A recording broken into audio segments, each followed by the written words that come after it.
Okay, everyone. We've got one more presentation before we go into our break, so thank you for sticking around. For those of you who are here at the earlier presentation when we introduced Jody and I confessed about having a significantly large quantity of shoes for a man, I have a second confession ahead of our next presentation. I'm a big petrol head. I love my cars. When I'm not customizing shoes, I'll be customizing cars. And one of the hard things with the industry is finding the products and good quality products and getting real information out in maybe a non-engineering sense. My next presenter, Ken, he works for a company called Speedmaster and took IT and technology innovation into the online presence for this brand and has really moved it forward quite significantly. And if you've had a look at the site, if you're interested in that type of product or just want to see what a site does to do a shift in their sector, it's fascinating stuff. And as I say, Ken's team have won awards for the innovations as well as just running the business. So I'd like to call onto the stage Ken from Speedmaster.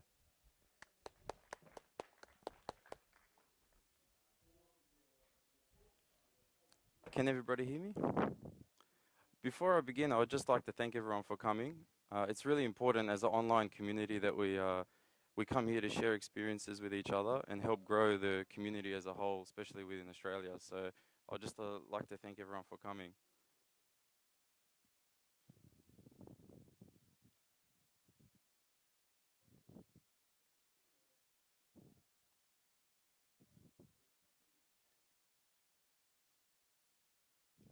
Cool. So for the next 30 minutes, I'll just quickly introduce myself. I'll talk a little bit about Speedmaster, and then I'll go straight into our journey. And then we'll have some time for questions and answers. But before I start on our journey, I just want to get a better gauge of the audience, so I know which slides to spend a bit more time on. How many of you would say that you are a pure play company where 80% or greater of your revenue comes from online? Okay, how many of you would say that you're on the other end of that, where 80% or greater comes from offline? Okay, cool. And how many of you are in that hybrid? Okay, cool. So what I'll do is I'll spend a little bit more time on the online, since there seems to be a lot more offline retail going on. So my name is Kencevski, and I'm the head of Frontier Operations at Speedmaster. My role includes technology, marketing, and I do dabble in human resources. But to create this holistic approach for online retail, we also have to spend a lot of time with our customer service team and our logistics to give it that holistic approach. That's what it says on my business.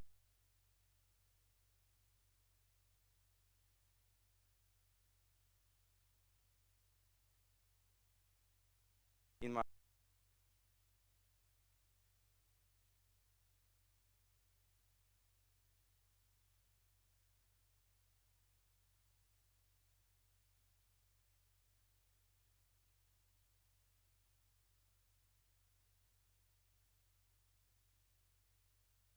of this expo, we were nominated for Most Innovative Online Retailer, and tomorrow night we'll find out about being Best In-Store Initiative and Best International Conqueror. Now, when you look at that, you got to think we not only addressed what we did online, we also took it internationally, and we also took it to our local domestic market. So we really tried hard, a bit like what Josie said about omni-channel, about bringing this holistic approach to our retail and not just focusing just in one area. And that's where I'll go into more detail about our journey. Now, for those of you that haven't seen the Speedmaster website, we designed this tool called the My Application, which is the reason for our nomination last year for innovation. And what this provided was for the customer to be able to take away the noises buying products, come to a tool where they could hover over the part of the car that they were interested in, fill in a few more questions to the right, and then submit it. And that would then give them all the different combinations for their vehicle within the website. So this really allowed the customer to zone in on what they needed and not what they didn't need. So more to the point with Speedmaster, our vision has was always set out to become the most customer-centric and experience-based company within the aftermarket automotive industry. And the key factor for everything that we do is about making it as enjoyable as possible. So a lot of what we do when we talk about omni-channel and implementing all these different initiatives, we can increase the complexity of the operation. So that in itself can actually cause a problem to making an environment as enjoyable as possible. So that's where a lot of the foundation was built on having something that was scalable enough to achieve what we set out to do, and that was to make sure that the customer was always in the middle of everything we did. So just to put it in as a visual, you have your single channel. We went to a multi-channel, and we've moved into this omni-channel where we've put the customer focus right in the middle and tried to create an experience for them at each different initiative. So as a holistic look at the way that we've used technology to create this convergent retail experience, what we've actually done is addressed our offline, our online, our TV presence, our mobile, our catalog, physical catalog, and our support center online, and as well as social. So if you go to our website, you'll be able to see we have 2 web stores, one for Australia, one for America.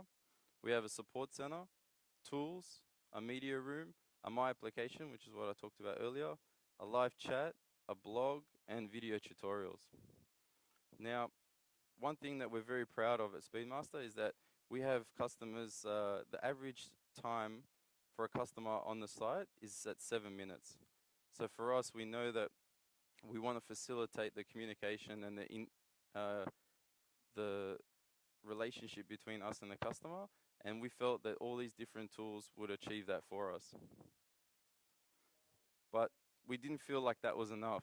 So we wanted to make sure that if a customer didn't feel right purchasing off our website and they were more familiar with a marketplace, we wanted to bring all of our products to all the different marketplaces. So you will find Speedmaster products on Google, on the merchant, shopping, AdWords, AdSense. You'll find it on ebay.com.au. You'll find it on Bing, in both Australia and America. You'll find it on Amazon, which is in America, and we've moved into Canada now. And Facebook is international, and now we're moving into TradeMe, which is for the New Zealand market. So just to put into context, just after 3 months of moving into the American market, we became #1 for selling rockers, intake manifolds, oil pans, pistons. So these are all different categories that you might not have heard of, but they are flagships for our industry. And there was a large disruption in the market when we moved into America. So that was a really, really great thing for us, and we wanted to make sure that we facilitated that growth, and we have 18 months later, so it's really been great for us. We also felt like marketplaces that were generic weren't enough, so we also go to a B2B2C model, which is other automotive resellers, such as Motorville, Jegs, Racing Junk, and Keystones. But throughout this whole process with the customer, we really wanted to make sure that we had worldwide coverage. So no matter which marketplace we were looking at, no matter which digital marketing or reseller, we wanted to make sure that we were always facilitating for this worldwide coverage. So every single channel facilitates international shipping. And this has been tremendous for us because over 20% of our orders now come from an international buyer. And just to put it in perspective, as a holistic approach, we actually sell an item every 2 minutes. So it's been a really, really crazy journey for us. And moving on to this online, I'm not going to talk too much about mobile. I'm pretty much just going to emphasize that it is very, very important. There's not much that I can show you, but it has become a very important part of everything that we do. When it comes to touching base with the customer throughout the process of them purchasing or finding out different things about our products, we really spend a lot of time making sure that it is always mobile optimized and mobile friendly for the customer. So now I've showed you all the different things that we've done online and have been a contributing factor for our international conquering. But now I'll show you a little bit more about what we've done offline and how we've got the different initiatives that we did online and how we actually applied them offline. So first we'll start with our in-store.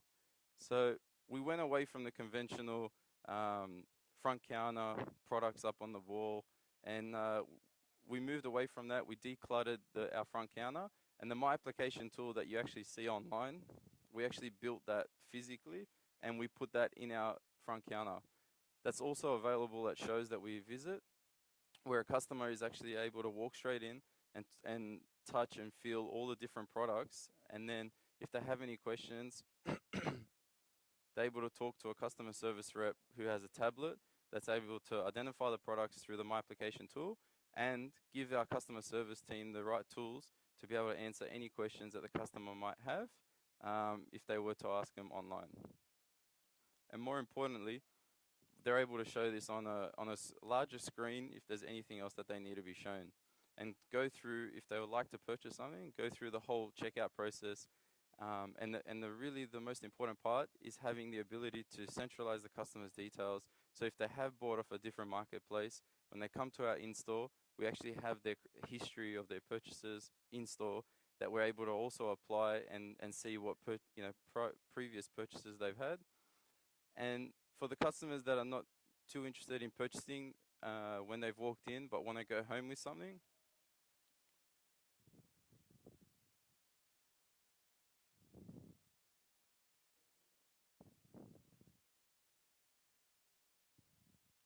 we've handed out a catalog, a physical catalog, which has all of our product range and all the different pages relating to what the customer service team might be able to show the customer.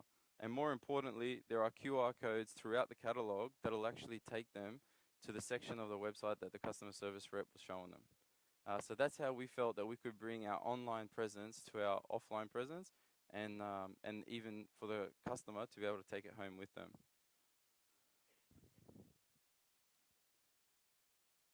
The third part of our journey was also bringing our offline presence, which for us is where we were bred and raised, which was in car racing. So we do high performance car parts. So that's where the journey began for the company, and we wanted to make sure that that journey continues within the company, and also how we could bring different initiatives to the offline that would be able to make a customer feel like they're having a very similar experience to what they are to the online. So we have televised events on 1HD, Speed, Speedweek, ESPN, and SBS, and we've been successful enough to have the world's fastest car, Pro Stock, Top Fuel. We've won SEMA Show Awards. So all these different things that are offline, we work very hard to bring in the online into those different facets and making the customer journey a holistic one.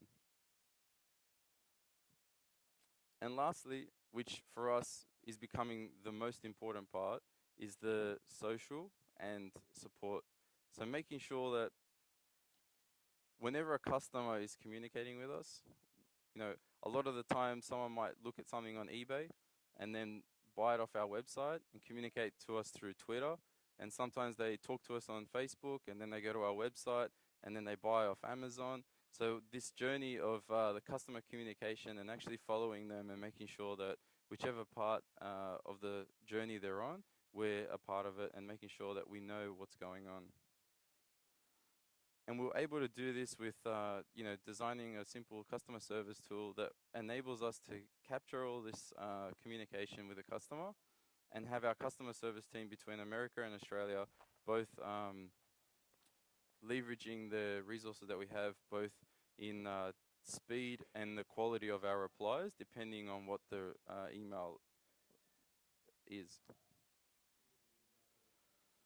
And lastly, we feel that we could build the technologies and the tools and all the different marketing and have the best product out in the market, but the most important part is our employees. So if we actually have a customer that's asking us a question and we create this holistic approach, but they talk to someone and they get a sour taste, that is not creating the journey that we want. So we spend a lot of time and different initiatives in making sure that our internal staff are very happy. Ways that we've done this has been through our span of control. We've minimized the amount of middle management, and we've really made it so that way a lot of the different people in all of the different teams are able to talk straight to their manager and reply to things very quickly. And this also helps with our innovation, because somebody that is involved in, say, customer service is able to be part of the implementation of something that might help our website or our different marketplaces in its performance. Another way is we have a lot of different job sharing that goes on, that a lot of the different people in the warehouse feel, you know, it's KPI driven, where they can actually leave early if they need to, as long as we're meeting our targets. The guys inside the office, you know, taking time away to just, you know, play ping pong or just go play a basketball game during working hours enables them to really enjoy the day and be more productive and energetic to doing what we need done. And lastly, we also have, we also understand that car parts create a lot of CO2. So we are very conscious of that. And we are the first company on eBay.com, Giving Works, that actually donates 30% of a complete series of products to give back to Greenpeace, who actually work very hard in planting trees and counteracting the CO2 created by our racing.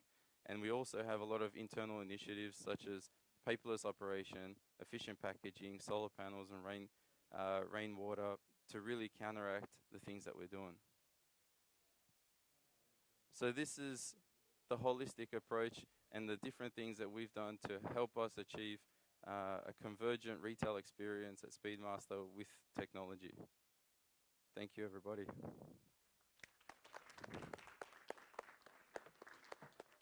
Thank you, Ken. Before we go to our break, we'll take a few questions. I've got a burning one initially, if you cool. humour me for a moment.